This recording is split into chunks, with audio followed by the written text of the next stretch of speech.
Have you ever noticed that the longer you stay on a spiritual path, the flatter it can start to feel? The meditations are still there, the discipline is still there, but the freshness, that quiet excitement and thrill, the sense of inner movement, seems to fade. And then a deeper question sinks in. Is this just how it goes? Is spiritual practice supposed to slowly lose its life? Well, today we're questioning this assumption and we're offering a new way of better understanding what's actually happening underneath the surface. My name is Abhinava, and this is Spirit Matters, a show that helps spiritual seekers navigate the problems, challenges, and blessings of spiritual life in today's modern world.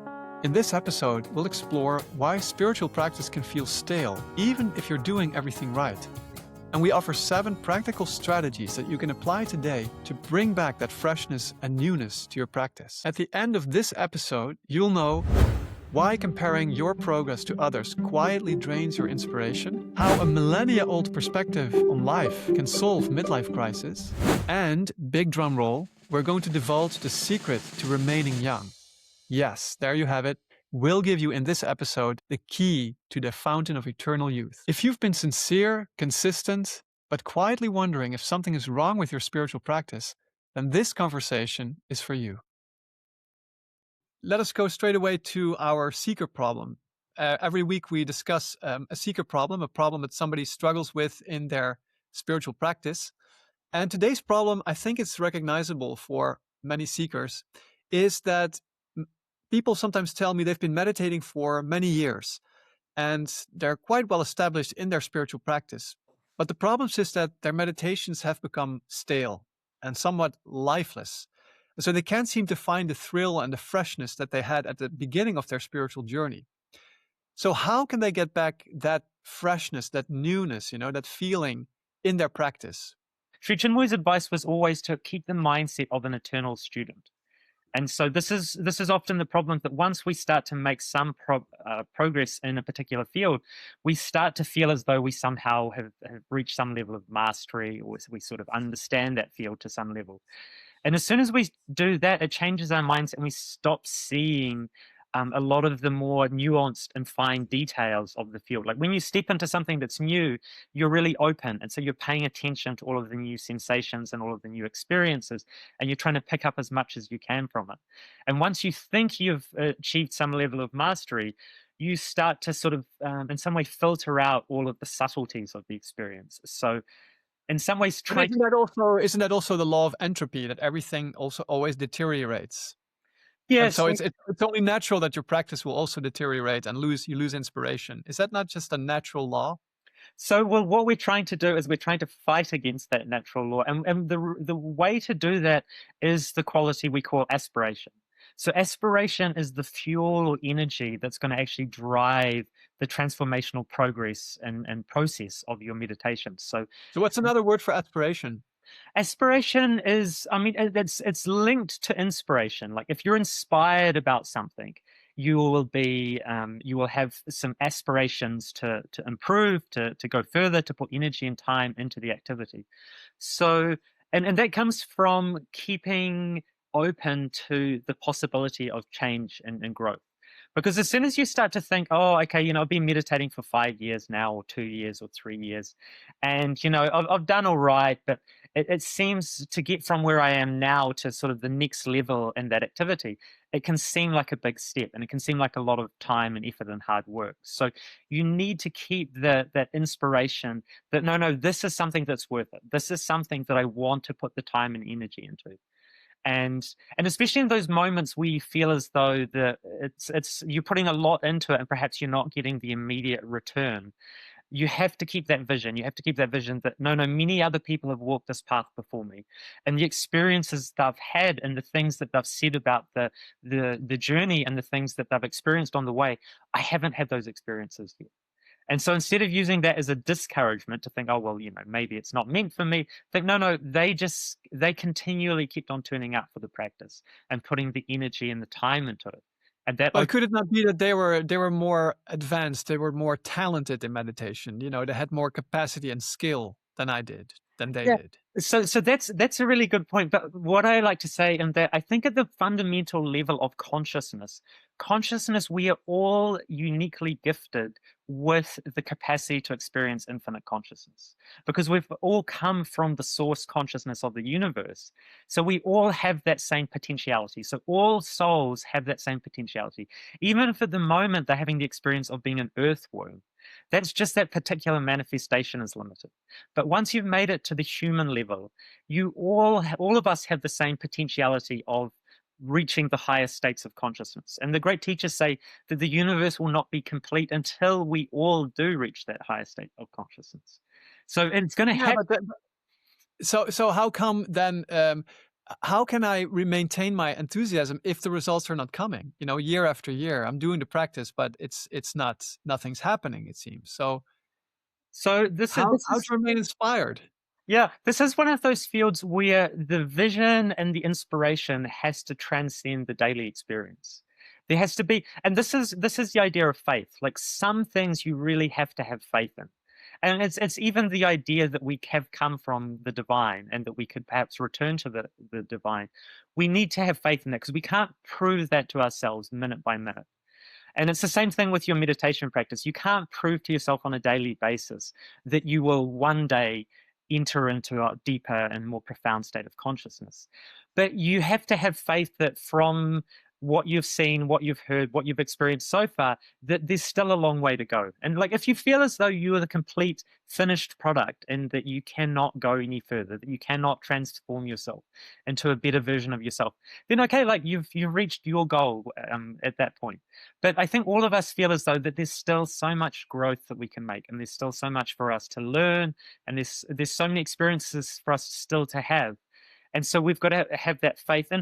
And every now and then, meditation will drop a treat or a treasure in your lap, which will remind you, like, oh, wow, I thought I wasn't going that well or I wasn't that inspired for some time. But just that regularity and the consistent practice will, over time, it's like we said before, if you want to chop a piece of stone in half, you can go at it with all sorts of tools and all sorts of machinery and try and use huge amounts of force, or you can just start dripping a drop of water onto that stone. And both will get there in the end. And the meditation approach is really cutting through the stone with the drop of water. It's like every day that you're dropping one more drop onto that stone. And at some point, that stone, which could represent all of the things, the limitations and all of your bad habits that you've picked up over lifetimes, one day they will crack and break, and then we will start to see that beautiful statue or that beautiful potentiality that was inside the rock. I can't wait for that red letter day to Yeah, dawn. good. Good. No, I like what you say, and I have to think about a farmer. You know, farmer also sows the seeds in the spring and then has to wait a whole summer, months and months until something happens on his fields. And if he looks out on his fields, it's all barren and nothing seems to change at all. But under the ground, all kinds of activity is going on. And then in the fall, when he's patient and he keeps working the land, then he gets the bumper crop. And then all of a sudden, then everything changes. Then the breakthrough comes. The whole field changes its appearance. But the farmer, all those months that nothing seems to happen, he has to keep, you know, working the land. He has to fertilize the soil, has to water it, he has to take care of it. And if he gives up on it just because he doesn't see anything happening, then he never gets the bumper crop. And so we need also in our spiritual journey, we need many, many months and years of just plowing, tilling the land, taking care of, sowing the seeds until we can expect anything of a bumper crop. And that day is different for all of us, right? It's Yeah. somewhere in the future, but it will come. Patience and perseverance. Yeah, and that your analogy of the farmer reminded me of one of the greatest runners to ever live is currently with us on Earth, and that's Jakob Ingebrigtsen. And he was talking about doing the training and his preparation for an event, and he was likening it to a farmer, and he was saying it's like he's growing carrots. And so he was saying the problem with a lot of athletes is that they want to pull the carrot out at some point just to check how the carrot's grown. So, and his point was once you pull the carrot out, you can't put it back into the ground. You have to have faith that it's growing properly. But if you start going around your fields and start pulling out all the carrots when they're only half grown, just to check on them, just to see, because you're not sure how they're growing, you can never put them back in the same way. And so, But what is the real world analogy for pulling out a carrot in the world of the athlete? So in the world of the athlete, it might be that you push a workout really hard. So you're not like, you're thinking, oh, I'm not sure if I'm really in that good a shape. So you go a little bit harder in a workout, you do a time trial, or you do something which breaks the routine of your training and your preparation, just to check, because you're not confident in your own. Oh, so and you get injured that way. Yeah, you get injured, or it just interrupts the flow of the building of the training. And so one of the reasons he's so great is that he has total faith in his program and his plan. So he knows, if I just keep turning up week on week and do the work, that I know that when I get to race day, I'm going to have a bumper crop. And so, in some way, we have to develop that same level of faith that this practice we're doing, we're not the only people who've ever embarked on this course of activity. And so we know that there's the big names, let's say, in the spiritual life, the Buddhas and the Krishnas and the Ramakrishnas and the Christ. And so we know that these souls attain these greater states of consciousness. But over thousands of years, there've been many, many other people that you'll never have heard of that have also attained to these higher states of consciousness. And so we have to have faith that we also have that same potentiality, and one day that it could be our turn to step into these deeper and more profound states. Yeah, and I think our why needs an update now and then, why we are doing the practice. And if we don't think about our why, then staleness can creep in, because then we're just going through the motions. We're sitting down in front of our shrine. And Sri Chinmoy wrote a really catchy aphorism about that. He said, "We know how to sit at the shrine, but will we ever learn how to meditate?" And so I think he wrote that in one of his despondent moods when he was looking at his disciples, going through these exact same ordeals of feeling stale and uninspired.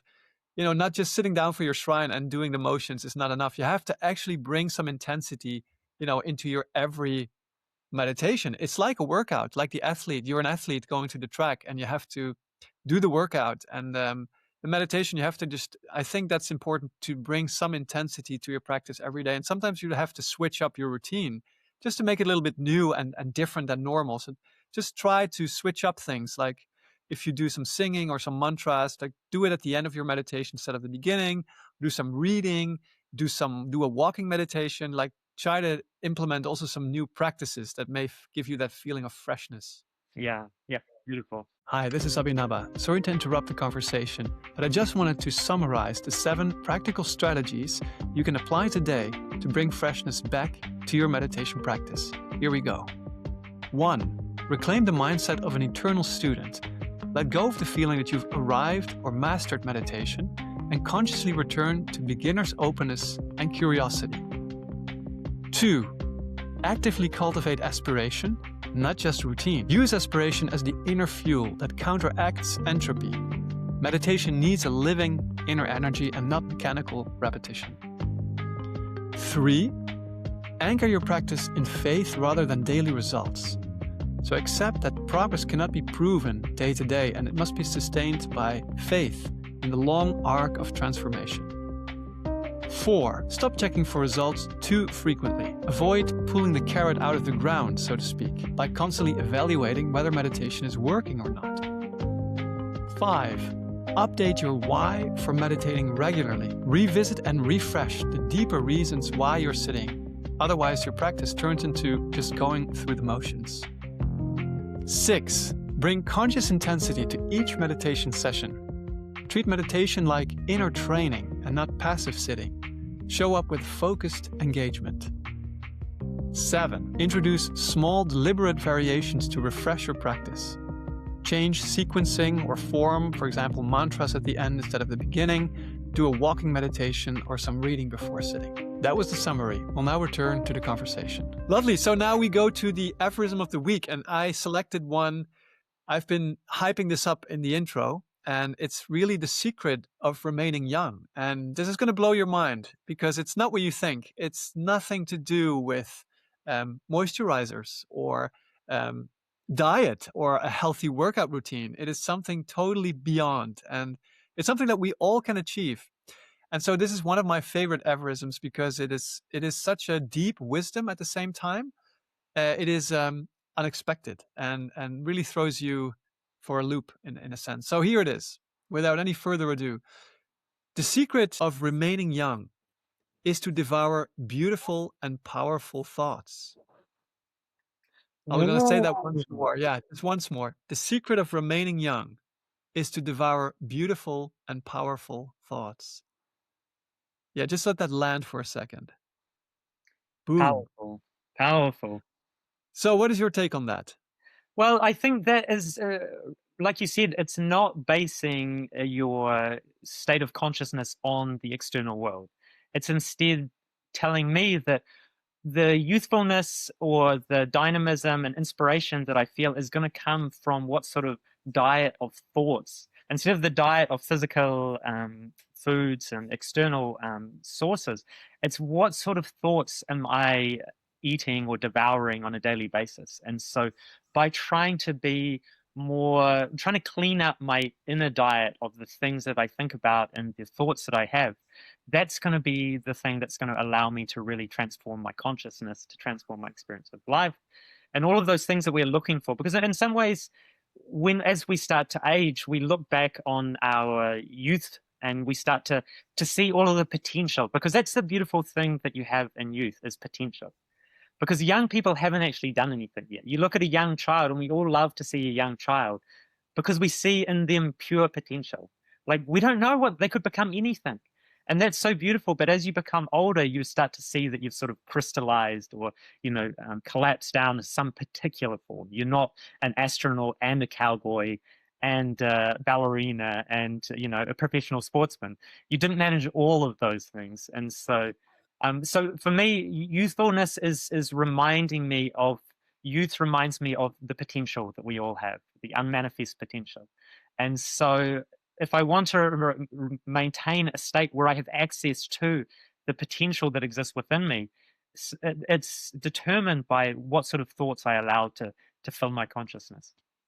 And I remember being in my early 20s, that was also a thrill to kind of feel that the whole world was still at your feet and you could become anything that you wanted to. And, when I was in a student in Amsterdam in my university days, I really felt that thrill that anything was possible. And I think those are beautiful and powerful thoughts that you naturally have when you're young because of that potential. Now, the challenge is how do we maintain those thoughts when we get older and we collapse down to one career choice or one life mission, and maybe a very noble mission, but at the same time, there's that potential, of course, becomes less. We choose the direction. So how do we keep that freshness and that youth and those beautiful and powerful thoughts? What do we have to think about instead? Yeah, well, I think that that idea of devouring beautiful and powerful thoughts, like what you want to think is that your experience of the world is determined, to some great extent, by not only just the state of consciousness you're in, but also the thoughts that you allow to inhabit your consciousness. So, your the thoughts in some way as they provide the structure for your consciousness to experience the world. So if you're thinking about how wonderful humanity is and all the beautiful things we've done, you'll look around the world and you'll see all of these amazing people doing good things. And just the same way, if your thoughts that you carry around with you is about how humanity's destroying the planet and how we're a scourge, then you'll just simply see things that reflect that in the world. You'll see criminals and you'll see rogues and you'll see all of the things where people are taking advantage of the world. So your thoughts create the reality through what they create the form through which you're experiencing reality. They help guide your consciousness to see what's important for you.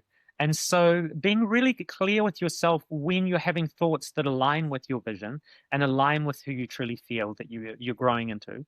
And when you have thoughts that are no longer serving you, because thoughts are so often a habitual pattern. And if you actually look at the thoughts you have, especially negative ones, you've probably already had those thoughts 100 times, 1,000 times, 1,000,000 times before. And it might be some sort of self-sabotaging or negative story that you tell about yourself, where you say, look, this is what always happens to me. This is the type of things that I always do. I always make these types of mistakes. And so it's a pattern though. And so if you can start to create a new pattern of thinking about the world and the types of things that you think about, you will radically transform the way you experience life. Yeah. Okay, lovely. So let us go to the main topic of today. We call this the Seasons of Life episode. And just to intro it a little bit, I think we can also call it heart-based living because life has its rhythms, life has its seasons, and there's this beautiful quote from the Bible book Ecclesiastes. And maybe I could start out just by reading that out because it's one of the most famous Bible quotes that everybody kind of has heard about, if Mhm. you're whether you're a Christian or not. And it's as follows: There is a time for everything and a season for every activity under the heavens. A time to be born and a time to die. A time to plant and a time to uproot. A time to kill and a time to heal. A time to tear down and a time to build. A time to weep and a time to laugh. A time to mourn and a time to dance. A time to scatter stones and a time to gather them. A time to embrace and a time to refrain. A time to search and a time to give up. A time to keep and a time to throw away. A time to tear and a time to mend. A time to be silent and a time to speak. A time to love and a time to hate. A time for war and a time for peace.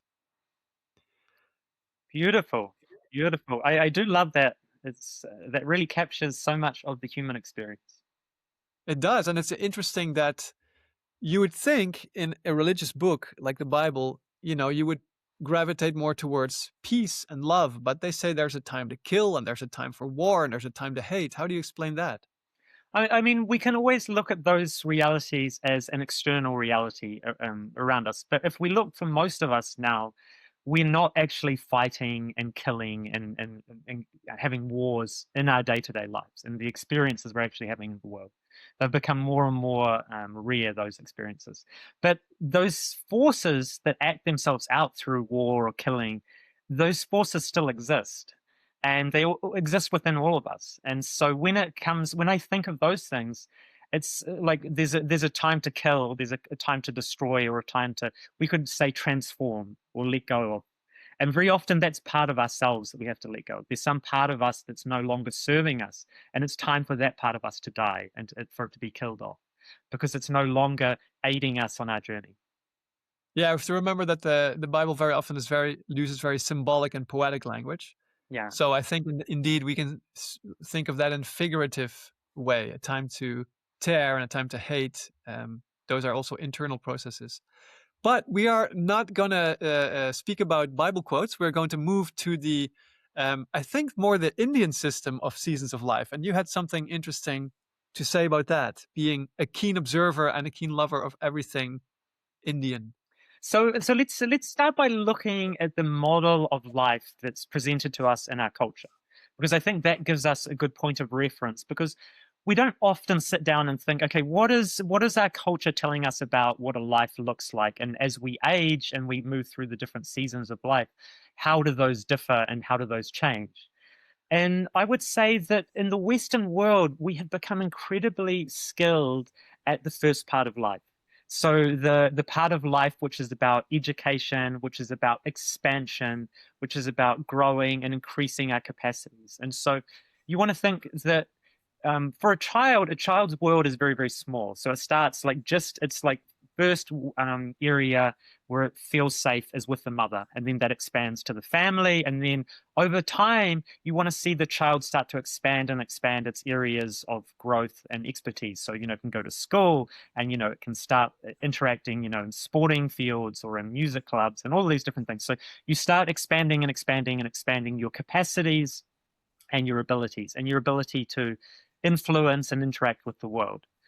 And really the first half of life should be focused on that. Like, we should be trying to increase our skills and our ability. We're trying to increase our financial resources. We're trying to find a partner. We're trying to find a career. We're trying to grow all of these parts of our being. But one of the great tragedies of the Western world is we don't have any other model apart from that.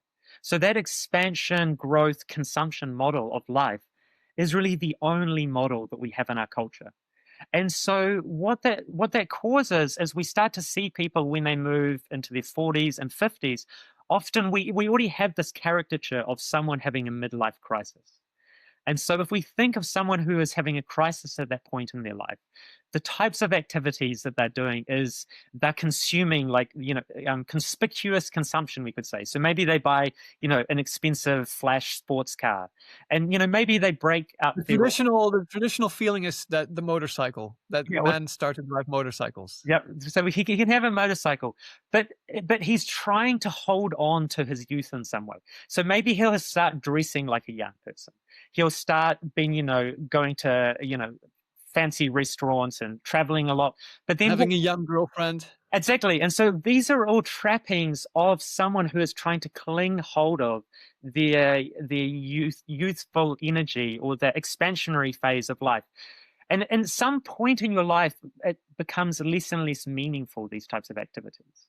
So this is a problem. And this is a great comment that Carl Jung had about this. He said, whoever carries over into the afternoon the law of the morning must pay for it with the damage to his soul. Wow. So there's an idea that in the morning of our life, it should be about expansion. It should be about increasing our skills and abilities, and, finding and trying to have all of these experiences. But at a certain point in your life, you start to cross over, and these things are no longer providing fulfillment and meaning in the way they did when you were younger. And so that's why I think people in their 40s and 50s start to struggle, because we don't have an education process, or we don't even have a model of what it looks like to gracefully and skillfully enter into the second half of our lives. And so when does this afternoon start? When does this morning end? I want some dates, I want some years, I want some clarity. So it used to be considered that even from 35 that you were moving into the second half of your life. But I think now, because of the age that we're living in and the age that people are living to, I think somewhere around 45 is probably a good point to believe that Okay. that you've been through that first half of your life where you've put all of this energy into developing skills, developing your capacities to interact with the world, consuming money, status, power, all of these things. And when you see someone who's at that halfway point in their life, they're in their 40s or their 50s, and they're starting to question the meaning of all of this, you have two options then. You can start to look in a different direction, or you can simply double down on what you were already doing.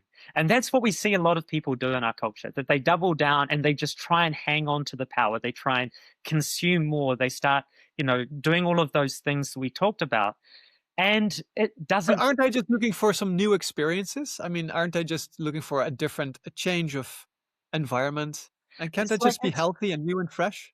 It's like they're eating the same things, but they're starting to eat them to excess. Like, if you see someone in their 40s or 50s and they're doing all of those things, that they've found a young girlfriend and they've got a cool, flash car, and they're dressing like they're much younger than they are, it doesn't strike you as a powerful statement. It strikes you as being somewhat sad. Like when I see someone who, has destroyed something that, they've spent so many years building, just for the novelty and, the newness of a new relationship. And, they're almost starting everything over again. It's like they're reverting back to being an adolescent rather than moving into this next phase of their life. But I think what is lacking mostly in their life is they haven't really found meaning and joy. And so they started their life chasing all these big expansion things like wealth and status and power and influence. And I think they realize then when you turn 40, that's kind of when your realization starts. This is not actually fulfilling me. It's not making me happy. It's not giving me the happiness and fulfillment I thought they were going to give. And that can be a huge disappointment. And so, yeah, the natural process for me would be to turn inward at that point. That is exactly right. So we can say the morning of life is about expansion and growth. It's about self-reliance and independence. It's about power and social status. Those are kind of some of the key qualities that we're trying to develop. But then Yeah. as we move into the afternoon of our life, it needs to start to go from external to internal. And so we need to start to be guided by our inner needs rather than our external needs. And it really is, like you said, it's a search for meaning and purpose. And it's almost as though there's an inner process that actually starts to create those thoughts. It's like once you get over that point where you feel as though, okay, I really probably am in the second half of my life now. So I'm 45. So And I look around and I see a lot of people I know from at this age, and moving into their 50s, do start questioning, what is my life about? Like, how do I want to live the remaining years of my life? How do I want to spend my time? What is actually meaningful? And one of the key things I think, which is quite interesting, is the great concept of living our unlived life. And that starts to become really crucial in the second half of our life. That we start to feel that there's parts of ourselves that we haven't properly manifest. So these parts of our being, it might be qualities, it might be aspects, it might be that we've put all of our time into work and family, and then suddenly we're feeling this emptiness, and we need to start to look within and say, what is that part of my being that's needing to be fulfilled and expressed in this next phase of my life? And yeah, it is sad when you see someone clinging to those old ideals. Because yeah, this is another comment. I think this is also by Carl Jung, and he said that the problems that crop up in the second half are no longer to be solved by the old recipes from the first half of our life. And so all we know is the recipes of the first half. And because we live in a culture where those recipes are celebrated, and we see a lot of people uh, go right to the end of their days. Like the classic thing will be the elderly CEO of a company who has never given up any power. He's just tried to increase and increase and increase his money, his status, his power, his consumption. Now he's got his own private jet. He's got his own, island in the Bahamas. He's got all of He's these. got his own yacht. He usually has a yacht. Yeah, but for me, when I see that, I see there's something wrong in the way he's gone about living out the story of his life. He's just continued to double down and double down again and again on the strategies that he started working on in his 20s and his 30s. But when you're a man in your 60s and 70s. If you're still doing that and you're still holding on to power, it seems as though you missed an opportunity to transition into a more meaningful way of life. So And you need a different recipe there. yeah, and then one of the things that it does as well is it creates this really unfortunate situation. It sets it up in our culture where old people are competing with young people. And for me, that's incredibly sad when you see a guy who's in his 50s and, he's got all of this power and status and all of these external successes, but he's not using it in a way where he's trying to lift up the next generation.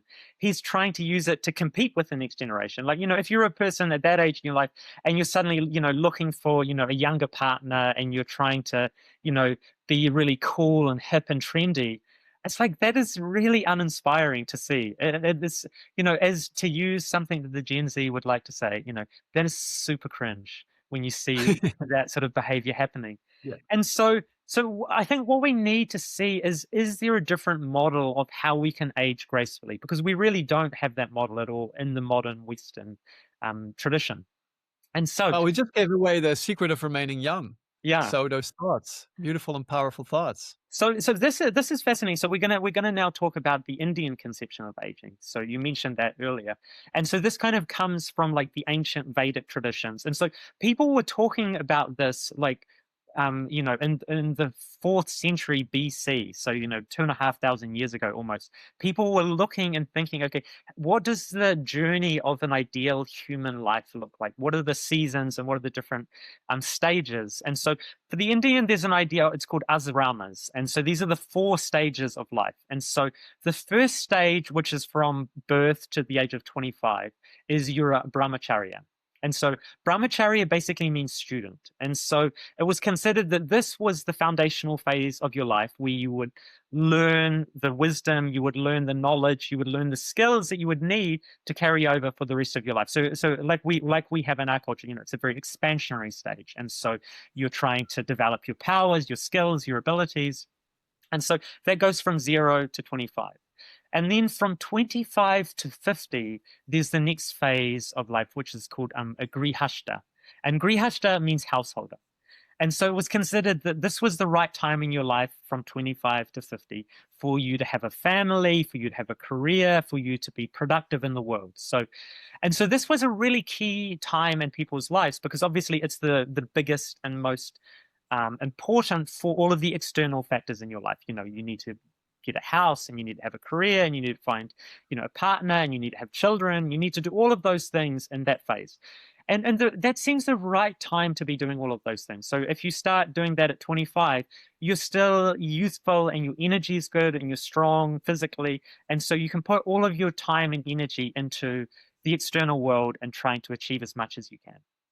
But that comes to an end at the age of 50, they would say. And the age of 50 to 75 is the age of the vanaprashta. And the vanaprashta is what they call the forest dweller. And so you could take that literally, The or you, forest dweller. I'm just yeah, rephrasing it. Forest dweller. Okay. yeah, the forest dweller. So you could take that literally or figuratively. So perhaps at some point, the people in that age would start to remove themselves from the family situation and start to spend more and more time in seclusion.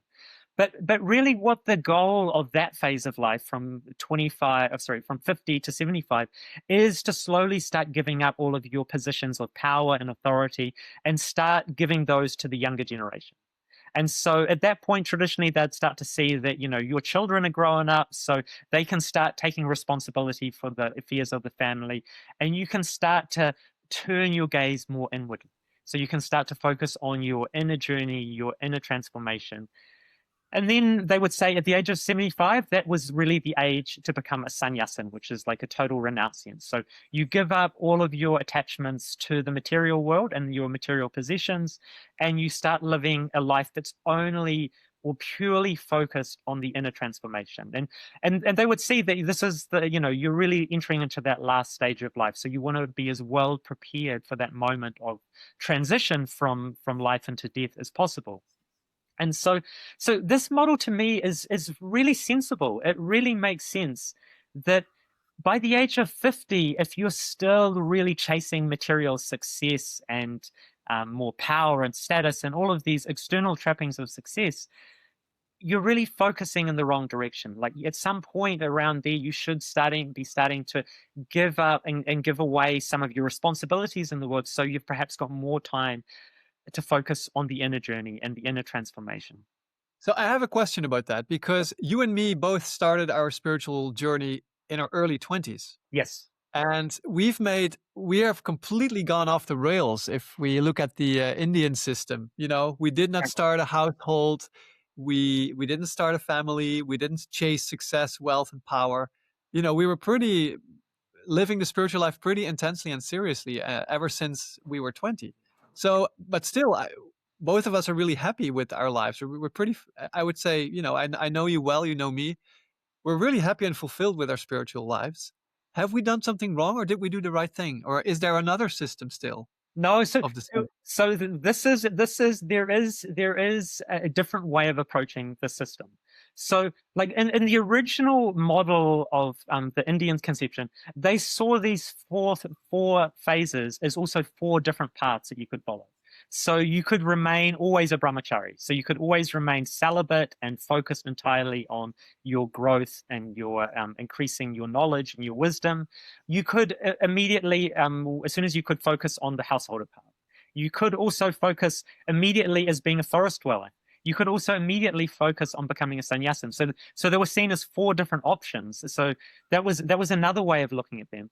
But then the final way, which is probably the way that I would say that you and I have approached things, is that it was seen that from once you had done your work as a brahmacharya and you'd started to learn and develop and grow, you could then immediately go from that stage to any of the other stages. So you could go from that point immediately to a true renunciant. And so you see that a lot in India, where people, at a much younger age decide to completely renounce the material world. And so you see the sadhus and the holy men who spend their time traveling around from holy place to holy place without any possessions and without any attachments.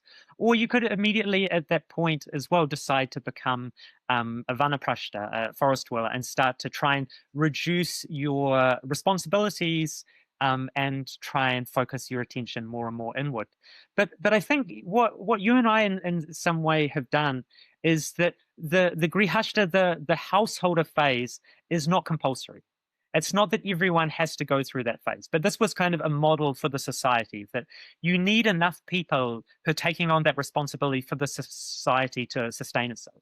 Because if you have a society that's just full of sannyasins and renunciants, it's like, who is growing the food, who's producing the goods that we all need to thrive and prosper?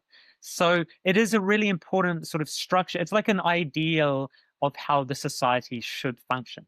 But for those who feel the calling, because in some ways we may not have focused on the family aspect, but we have focused for many years, from through our 20s and 30s and 40s, we have focused on increasing our skills, increasing our capacities, increasing our abilities, but in alignment with who we're trying to become as in a spiritual sense. So I think we've still acted it out, but just in a slightly different form. So we need Yeah. some people to continue on humanity, but we also need people who are acting out the ideal of the spiritual aspirant. Okay, dear listener, you decide which path you want to take. And I'm still a little bit confused about the difference between forest dweller and sannyasin. Like, what is the difference there? Say you're a 50-year-old and you've had a business and you've got a family, and you've decided, okay, now is the time for me to really focus on my spiritual growth. So you don't want to completely walk away from the family, because the family still needs you. Like the children, the younger people need your wisdom still. And so it was always considered that the people at some point in their life, they've developed a certain amount of wisdom. And so this is actually comes down to the difference between the morning and the afternoon of your life. In the afternoon of your life, you should be seeking wisdom with the same intensity and the same um, fullness of your concentration as you chased after wealth and material success in the first half of your life. So almost that first half of your life is a preparation for the second half. So you develop these skills and you develop intensity and you develop concentration and discipline. And then in the second half of your life, you use all of those abilities, but you don't use them still to chase after the material success, but you use them to focus on gaining wisdom and insight. And then you become a real resource. So when you're a forest dweller, you haven't completely set aside all your family obligations. You're still connected, but you've given the responsibility to running the family and the businesses to the younger people coming through. And you see that in any organization, that if the older members of the organization hold on to the power for too long, the younger people at some point get they lose their inspiration, because like when you're in your 40s or 50s, if let's say in your 40s, you're still not given any responsibility, and there's an older man in his 60s and 70s, and he is still running the business, he's still making all the decisions. At some point you just kind of give up your interest in taking over, because you see that there's not the right attitude towards the younger generation. You've seen that the older generation is holding on to the power and responsibility, and they're not passing on, because you don't want to be given. It's like when I feel sorry for King Charles. King I had to Charles, think about him. I had to think about him as well. he's been waiting his Absolutely. whole life to become the king. And then suddenly he's kind of given it at a period of his life where he probably doesn't want the responsibility anymore. And so it seems much better for the responsibility to be passed to someone in their 40s than it does to suddenly you're given all the responsibility, but you're 75 now. Like, do you Yeah. really want to still be having to travel the world and go to all these ceremonies and cut ribbons and do all of these things? And so you can see that in businesses, you can see that in other, social clubs or organizations, that very often in the West we've become very poor at understanding there's a right time to hand over the reins to someone younger than yourself. So it's like the forest dweller is like a Mr. Miyagi from the Karate Kid. He's like a Yeah. teacher to the young. Yeah, exactly. And, Yeah. and that's a really joyful and fun age in life where you've actually developed some wisdom. But you can only do that when you have some wisdom. And so in the West, I see we haven't really told people that, hey, in your 40s and 50s and 60s, your main focus should be on wisdom. If you're not focused internally on becoming as wise as possible, like what sort of treasure, what sort of insights do you have to pass on to the younger generation? And that seems to me to be one of the great tragedies of life, when you see someone who has not got the gifts and the knowledge and the insights to pass on to their own children and their own family. And they're still instead competing with those people that they should be trying to lift up. And it's like the ideal of the ideal king. Like the king at some point Like the wise old king, when he's in his 50s, he gives the responsibility, he steps back and he gives the responsibility to his the younger generation. But he's still there to act as a mentor and to give advice and to give insights and to try and guide them. But he's no longer feeling as though he needs to cling hold of that the power and the responsibility. Chew on that, Queen Elizabeth. Yeah, so I mean, she was a wonderful queen. But yes, at some point, the wise thing to do is to pass the responsibility down to the next generation when they're still young enough and inspired enough to want to take the burden on. Because that's the thing. If you have a group you're a part of, and the board or the people running it have become quite elderly, at some point you've lost the interest of the younger generation. They've seen that, okay, the older people are not going to hand down any responsibility to me, so I'll start looking elsewhere, because people feel as though that they want to take some responsibility on, especially at that point in your life. You kind of feel when you're in your 40s that, okay, I feel ready now. I've got some a solid foundation in life, and Yeah, now. but what if you see that these young people, they're totally not ready for it? You know, you have all the wisdom, you know how things are run. These youngsters, they're just going to destroy the business. You don't Yeah, have faith in them. but so you see that happens so often in business, where the founder of the business ends up destroying his own business. And it's because he wasn't willing to trust the younger generation coming through. And you see that he might have started some sort of business at some point in his 20s and 30s, and then he's run it all the way through. And then suddenly in his 60s and 70s, he's no longer has the energy and the mindset to stay abreast of what's the trends and the currents in the culture. And he ends up just doubling down on the strategies that he used in his 20s and 30s, and they're perhaps no longer working. And so you Yeah. see that it's one of the sad things where an owner or a founder doesn't pass on the baton early enough, and he ends up being the one that causes his business to go under and to go bankrupt. And so that's kind of a tragedy to see that in your older age, that this business you spent 50 years on, you were the one who ended up destroying it. But you can kind of look at that as an analogy for so many different areas of your life, that at some point you want to start passing over some of the responsibility, so you can instead put all of your energy and intensity into your own, focusing on your own growth and wisdom. What about the sannyasin? Like, what is his job? So the sannyasin is someone who's really acting out the highest ideal of, because we can say that there's many valuable things in life, so having a family is valuable, having a business, making the world, making some positive contribution to the world. These are all valuable things. But the highest, most transcendently good thing is someone achieving liberation. So liberation in India, they call it moksha. It's the state we've talked about where you have realized and become one with your highest potential state of consciousness. So you have become one with the divine. You have become one with the universal consciousness, whichever ideal you want to put there. But that should be seen as the most challenging and most difficult, but also the highest ideal of a human being. And so some of the teachers have said that in all of human history, there've been only about 500 souls that have achieved that here on Earth. So it's really the smallest possible group of people have managed to achieve that. So that's the highest ideal. And every civilization, every culture, according to the Vedic point of view, should be trying to create a space where people within their culture can attain that highest ideal. And so that's why in India, people are still very respectful and value these people who are following that path, because they see these people have sacrificed everything for that ideal, for trying to achieve their own liberation. And so people will always go and give offerings and support these people to live that life, because they see that as the highest ideal and the highest good. And many people in our culture don't even believe in that ideal.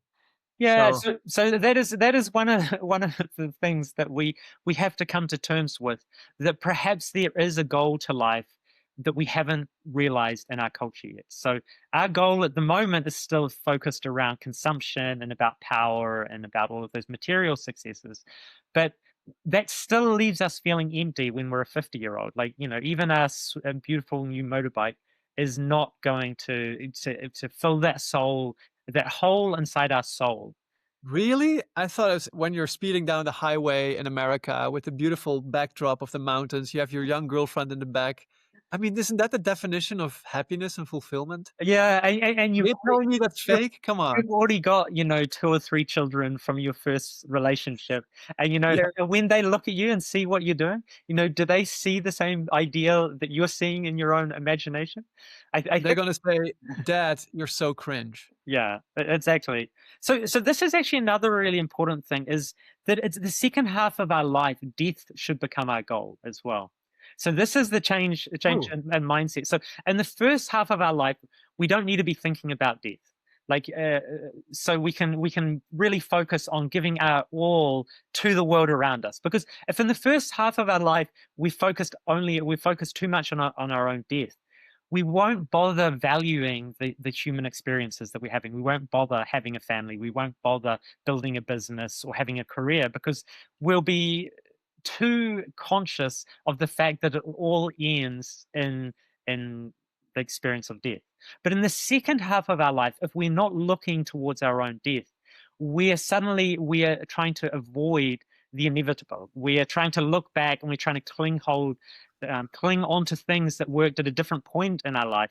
But that's going to cause that's going to cause a whole bunch of neurosis, neuroses, and it's going to start to make us become a hypochondriac. So if in the second half of your life you start to find yourself constantly worrying about your health, that's a sign that you're not actually looking towards your own death. You're trying to hide from your own death. You start fearing each little twinge or each little symptom suddenly becomes another sign, like, oh my God, it's getting closer. And so if you have that mindset where you don't feel as though you're looking forward or you're ready for your own death, you're going to be taking each of those little signs that you're moving in that direction as some sort of, something to be terrified about. And and by making death your goal, it doesn't mean you're trying to rush to get there, but it's just simply accepting things as the way they are. That everyone will find out that the goal of their entire life was death, because that is the final experience that everyone will find themselves facing up to. And if you get to that point and you feel as though that you're completely unprepared for that, that for me is a great tragedy, because the thing is, you have known the whole time that that's where you're going to end up. And if still you get there and you still feel that you're woefully ill prepared for that moment, that to You me is, you literally missed the deadline. yeah. And so this, in some ways, there's an idea that you could actually, in the second half of your life, like take the point of view that, okay, if I was facing death right now, or like, in the very, very near future, what would I like to have done with my life to be as well prepared for that moment? And then you can work your way backwards from there. And if you really do that seriously and think, okay, if I'm facing up to death in the next few days, like what would I have liked to have done with the last few years of my life? And you'll start to realize, if you look at it from that perspective, you're going to say, okay, I'm not going to have worked too much. I'm not going to have given all my time to other people to do things that were not meaningful for me. Instead, you would think, okay, I would have want to have spent the last few years really focusing on my own inner growth, my own inner transformation, my own acceptance, my own blossoming of my own spirituality, my own divinity. Because you'll realize when you're standing at that point, it doesn't matter, what sort of house you live in. It doesn't matter what sort of car you drive. It doesn't matter how many hours you've put in the office for the last 40 years. Really, all that matters is how well do you know your soul? How well have you become one with that transcendent part of your being? And and Carl Jung himself, he was someone who had a vision for a transcendent consciousness beyond death. And so he said he actually encouraged all of his patients, especially in the later years of their life, to keep that as a possibility, to keep imagining that perhaps their life would continue on after death, because that gives you the right sort of mindset to approach death. If you're approaching it as only final and total annihilation, there will be a fear and there will be an apprehension. Whereas if you have the mindset that this could be a transformation, it could be a doorway to a different type of experience, then you're going to go into it with a different type of awareness. And it seems as though that's what nature wants from us as well. And so I've seen this myself with some people I know who, in the last few days of their lives, like I could see that these people were dying. I could see, they'd lost so much weight, they'd become very weak and very fragile. But in their consciousness, they did not accept that at all. They thought, no, things will go on. Like, this is not the end. I will go on. And so we had a good friend who passed away a good 10 years ago or so. And I remember his last night, he was in hospital. And you could really see from the outside that he was really in his final days. But he was already talking about what he was going to do in the next few months. And the last night of his life, he spent watching an episode of his favorite TV show. And I thought that is Doctor Who. yeah, exactly. And I thought that was so beautiful that he was not resigned to, okay, this is the end, everything comes to a full stop, tomorrow. He was like, no, things go on. Like, this is not the end.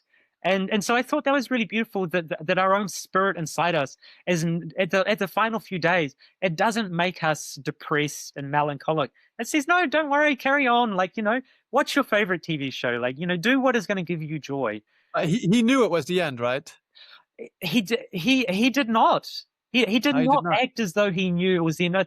And I had talked to him maybe a month before, and he was telling me all these plans he had for the year ahead.